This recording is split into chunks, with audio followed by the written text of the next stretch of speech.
산업 리포트 더 팩트에서 월요일 팩트 체크 해보겠습니다. 인사이트까지 최원재 전문가와 김수경 캐스터입니다. 어서 오십시오. 네, 안녕하세요. 네, 오늘의 산업 리포트 화면으로 확인해 볼까요? 오늘의 리포트입니다. 신한금융투자의 엔터 레저 업종 일본 관련주를 찾아서 투자 의견 비중 확대입니다. 아무래도 사람들이 스트레스를 많이 받았기 때문에 어디선가는 좀 즐기고 싶고 흥청망청하고 싶은 그런 마음들이 있습니다. 오늘은 일본 관련주를 보자는 엔터 레저 업종의 리포트를 볼 텐데요.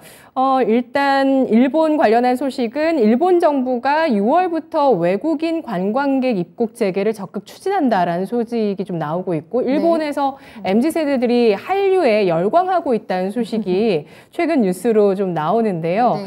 엔터 레저 업종에서 일본 시장에 대해서 중요도를 높게 보고 있다고요? 어떤 이유에서일까요? 맞습니다. 엔터 레저 업종 할 때 항상 일본의 포션이 얼마만큼 늘고 줄었냐 이게 좀 많이 나오잖아요. 중요도 여전히 큰 국가입니다. 소위 잘 나가는 아이돌도 뭐 월드 투어 할 때 일본 콘서트 일정 꼭 잡잖아요. 이제 그런 경우도 많이 볼 수가 있겠는데 뭐 K-팝이라던가 K-드라마 팬덤의 원천지이기 때문에 워낙에 산업에 대한 기여도가 큰 국가이기도 합니다. 아웃바운드에서는 여전히 1등이라고 하더라고요. 가장 큰 비중이고 인바운드에서는 2위입니다. 중국 다음으로 여전히 큰 비중을 차지하고 있는 그런 국가인데 2019년을 기준으로 보니까 그러니까 코로나 사태 바로 그 직전입니다. 2019년을 보니까 일본 운항 편수는 전체 22.4%를 차지하고 있을 정도로 월등히 많았는데요. 문제는 이 코로나 이후에 그러면 상황이 어떻게 전개가 됐느냐입니다. 네, 보시면은 자료 보시면은 2020년부터 전면 차단이 들어왔습니다. 하늘색 막대 그래프로 이제 표시된 게 가장 아래쪽에 있는 게 이제 일본의 입국자 비중, 네, 추이라고 할 수가 있겠는데요. 2005년에 피크 당시에 41%에 달했던 것이 30%대 그리고 이후에 좀 10%대로 약간의 줄어드는 추세이긴 했는데 2020년에는 아예 제로였고요. 그리고 작년에도 뭐 거의 제로에 가까운 수준으로 차단이 됐습니다. 일본 운항 편수도 보면은 2018년에서 19년 사이에는 평균 12만 편이 편성이 됐는데 2020년에는 2만 편 그리고 작년에는 1만 편이 채 안 되는 항공 편수가 나왔습니다. 특히 김포공항에서 출발하는 일본 운항편은 지금 아예 없고요. 출장이 아니라 그냥 내가 순순히 관광으로 가겠다 하면은 비자를 이제 발급받아야 되는 상황이기 때문에 아예 엄두도 못 내고 있는 그런 현실이라고 할 수가 있겠습니다. 아직까지 이렇게 뭐 오고 가지를 못하는 상황이다 보니까 매출처가 크죠. 네, 일본 시장의 빈자리를 고스란히 체감하고 있는 엔터 레저 업종들도 상당한 타격을 한 2년 동안 지금 겪고 있는 상황입니다. 네. 그렇습니다. 일본 정말 우리 엔터 레저 산업에 미치는 영향이 큰 국가인데요. 일본 운항 편수가 2019년 기준으로 해서 전체 가운데 22%, 5분의 1 이상을 차지하고 있는 국가입니다. 일본인 관광객들이 좀 우리나라를 많이 찾아줘야 우리 경제도 더 활성화가 맞습니다. 될 텐데 일본 노선의 재개 가능성에 대해서 이야기가 나오고 있습니다. 그 시점이 6월이라고요? 네, 지금 전망은 그렇더라고요. 6월 정도 빠르면 이제 될 것 같다고 하고 윤석열 당선인이 이제 파견했던 한일 정책 협의 대표단이 돌아오면서 인터뷰를 했는데 그런 뉘앙스가 좀 많이 풍겼다고 하거든요. 이 언론과의 인터뷰를 통해서 나온 답변이 희망적이었는데 한일 노선을 재개할 것이고 일단 비자 없어야 되잖아요. 비자 면제를 복원할 것이고 격리 면제 확대 이것도 뭐 갔다 오면은 또 격리해야 되면 차질이 있기 때문에 가시기 꺼려하실 것 같은데 이 세 가지에 대해서 긍정적으로 언급했습니다. 물론 여러 가지 변수에 대한 전면 검토가 필요하기 때문에 언제 정확하게 된다. 그 시기라던가 속도라던가 강도를 정확하게 공식적인 입장이 나오지는 않은 상황인데 일단 지금 흘러가는 분위기상으로 봤을 때는 다음 달부터는 조금 재개 가능할 것으로 예상을 하고 있습니다. 뭐 시점이 6월이 됐던지 간에 7월이 됐던지 간에 정확한 시점은 조금 달라지더라도 중요한 거는 뭐냐면은 먼저 대비가 돼 있어야 된다. 투자자 입장에서는 이제 이 부분을 강조하고 있는 건데요. 앞서 지적을 한 대로 워낙에 엔터레저 산업에서 일본이 미치는 기여도가 크기 때문에 일본 하늘길이 다시 열리면 뚜렷하게 수혜 종목들이 등장할 것으로 보고 있습니다.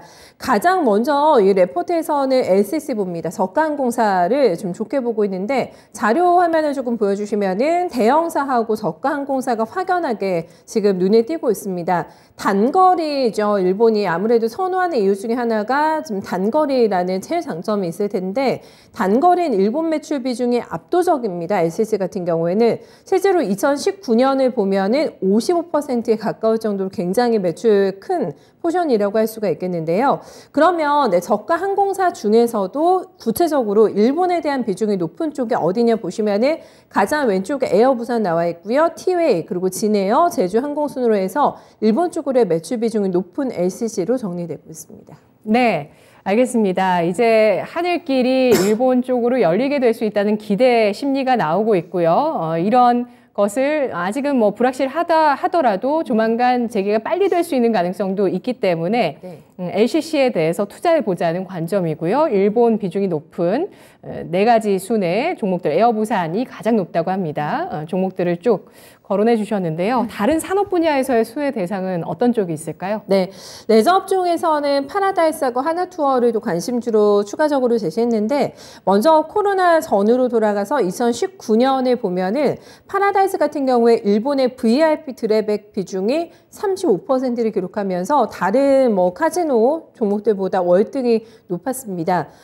중국의 사실 매수 수요가 이 시기에 많이 감소가 됐었기 때문에 워낙에 규제가 강해가지고요. 이 중국인이 빠져나간 시장을 온전히 메꿔준 시장이기도 하고 카지노 VIP에 대한 규제도 일본이 전혀 없기 때문에 이제 그런 부분이 장점으로 꼽히고 있습니다.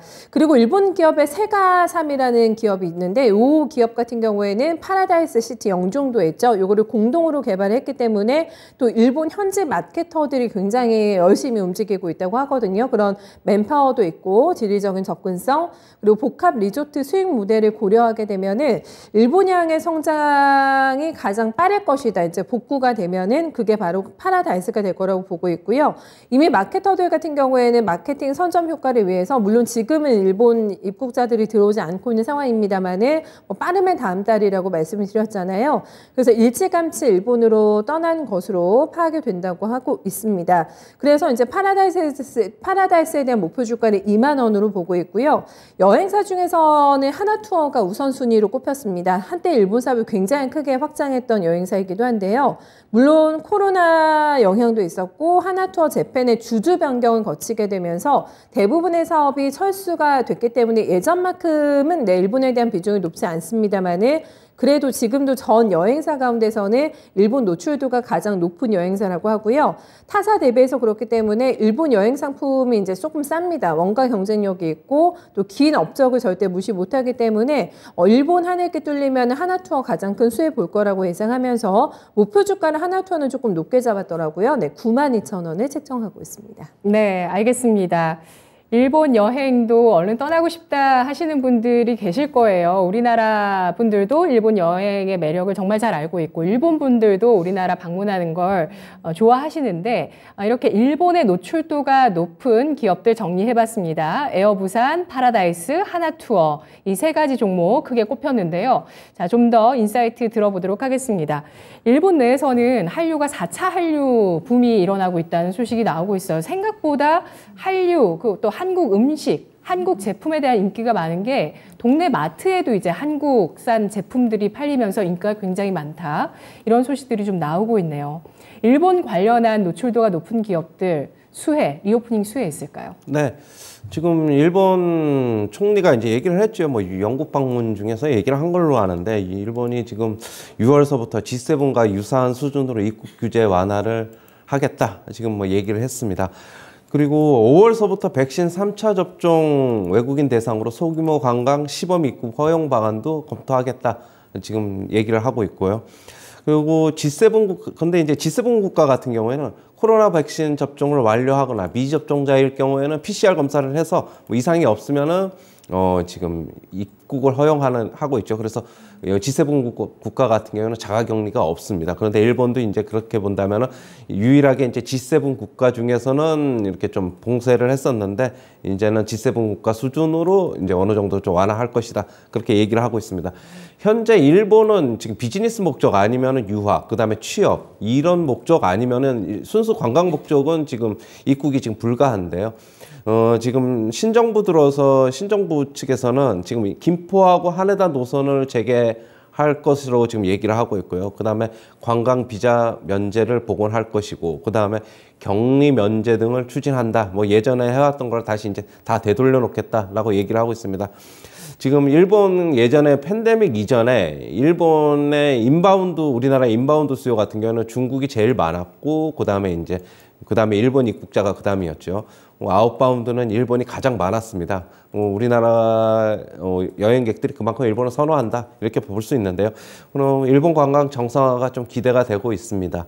지금 LCC나 그 다음에 여행업체, 그 다음에 카지노 업체 같은 경우는 수혜가 예상이 되는데요. LCC는 팬데믹 이전에 일본 매출이 50% 이상이었습니다. 그만큼 이제 큰 비중을 차지하고 있고요.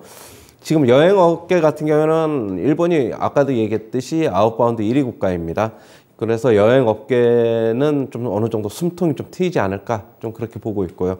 지금 엔저 현상이 지금 우리나라 원화 가치 하락보다 더 크게 나타나가지고 역대급이죠. 지금 그렇다고 본다면은 일본 관광 수요 폭발 가능성도 있습니다. 여름철에 특히 좀 기대를 해봐야 되겠는데요. 그리고 외국인 전용 카지노도 수혜를 입을 것으로 보고 있습니다. 네, 알겠습니다. 6월부터 일본에서도 외국인 관광객을 위해서 하늘길을 연다고 하고, 우리나라도 차기 정권에서 지금 일본과 한일 정책 협의단 방일로 인해서 논의가 가속화되고 있기 때문에 6월부터 이제 일본 쪽의 수요가 폭발할 수 있을지 기대감이 나오고 있는 시점인데요. 그러면 관심주는 증권사와 의견이 같으세요? 아니면 다른 의견이세요? 맞습니다. 똑같습니다. 저도. 왜냐하면 팬데믹 이전을 기준으로 삼고 접근한 거기 때문에 똑같고요. 에어부산, 그 다음에 여행주로는 하나투어, 카지노주는 파라다이스인데요. 먼저 에어부산부터 보면은 인천발 일본 노선 두 곳을 신규 취항합니다. 그 다음에 나리타, 즉 도쿄지요. 도쿄하고 오사카를 인천에서 출발하는 것으로 새로 취항을 하고, 그러면서 그동안에 이제 주로 이제 부산에서 이제 에어부산은 이제 영업을 했었는데 수도권 시장을 공략하겠다라는 의지를 갖고 있습니다. 그다음에 일본 취향이 역시 크게 증가할 전망이고요. 그다음에 하나투어 같은 경우는 1분기 실적은 컨센서스 하회했으나 뭐 적자폭이 개선됐다는 것을 좀 위안으로 좀 삼아야 될 것으로 보고 있고요. 지금 아웃바운드 수요가 전체 여행업계에 빠르게 좀 증가하고 있습니다. 그래서 2분기부터는 실적 개선이 본격화될 것으로 지금 보고 있고요. 역시 뭐 일본 관광 정상화가 기대가 되고 있습니다. 일본 여행 급증할 것으로 보고 있고, 그 다음에 파라다이스 같은 경우에는 4월 카지노 매출이 전년 동월 대비 15% 증가했습니다. 팬데믹 이전에 일본 VIP 비중이 타사 대비 높아가지고 수혜를 입을 것이다, 이렇게 보고 있습니다. 네, 전문가님, 그런데 간밤에 워낙 그동안 시장에서 나스닥 하면은 다 믿고 투자하고 이런 시기였잖아요. 네. 최근에 하락하긴 했어도. 근데 나스닥이 너무 힘없이 밀려 내려가고, 나스닥 말고도 여러 종목들이 사실 지지선 없이 내려가고 있거든요. 근데 이 세 가지 종목은 어떨까요? 지금 좀 조정을 받고 있는데 어떻게 접근하는 게 좋을까요? 시장 전체적인 거를 먼저 보셔야 될 것 같고요. 개별 종목으로 접근하시는 거는 조금 위험 부담이 있다, 이렇게 봐야 될 것 같고, 시장 전체적으로 먼저 돌아서는 거 보고 이렇게 접근하셔도 매수 안 늦다라고 지금 보고 있습니다. 굳이 서두를 필요 없다, 이렇게 정리해 드리겠습니다. 네, 그럼 5월장 이 세 가지 종목 우선순위로 해서 지켜보는 건 유리한 전략이 될 수 있을까요? 그렇죠. 리오프닝주는 전체적으로 이 세 종목 말고도 LCC라든가, 그 다음에 대한항공, 아시아나항공, 그 다음에 지금 여행주, 그 다음에 카지노 관련주, 이쪽으로 좀 주가 이제 상당 부분 또 어느 정도 가격이 좀 내려왔기 때문에 지수 반등 시 같이 반등할 수 있을 거다, 그렇게 보고 있습니다. 네, 알겠습니다. 자, 시장 상황이 우선이라고 판단을 하고 있습니다. 지금 시장 아직 지지를 잘 보여줄지 우리 장도 아직은 위태위태한 상황인데요. 지나고 봐야 그게 바닥이었다는 걸 우리는 항상 확인을 하게 되죠. 일단은 현재 불확실성이 있는 구간에서 매수는 좀 늦추는 것이 좋겠다라는 전략을 말씀해 주고 계십니다. 다만 6월에 좀 기대감이 높아질 수 있을 만한 부분으로 좀 여러분들께서 팩트 체크해 보실 부분, 일본 정부가 6월 외국인 관광객 입국을 적극적으로 재개 추진하겠다라는 그런 이야기를 하고 있고요. 또 윤석열 대통령 당선인이 파견한 한일 정책 협의단이 이제 한일 양국의 하늘길을 열기 위해서 실무를 논의하고 있다는 점입니다. 언제 일본의 하늘길이 열리게 될지 시장 주목하고 있는 상황이고요. 이 가운데서 일본 쪽의 회복력에서 큰 수혜를 받을 것으로 예상이 되고 있는 쪽 LCC 가운데서는 1번으로 에어부산 꼽히고 있는데 그 뒤로 티웨이, 진에어, 제주항공 순으로 일본 매출 비중이 높은 LCC라고 하고요. 그리고 파라다이스와 하나투어가 꼽힙니다. 최현재 전문가도 이들 종목 에어부산, 하나투어, 파라다이스 세 종목을 탑픽으로 꼽고 있습니다. 분석 잘 들었습니다. 네, 감사합니다. 고맙습니다. 산업 리포트 더 팩트였습니다.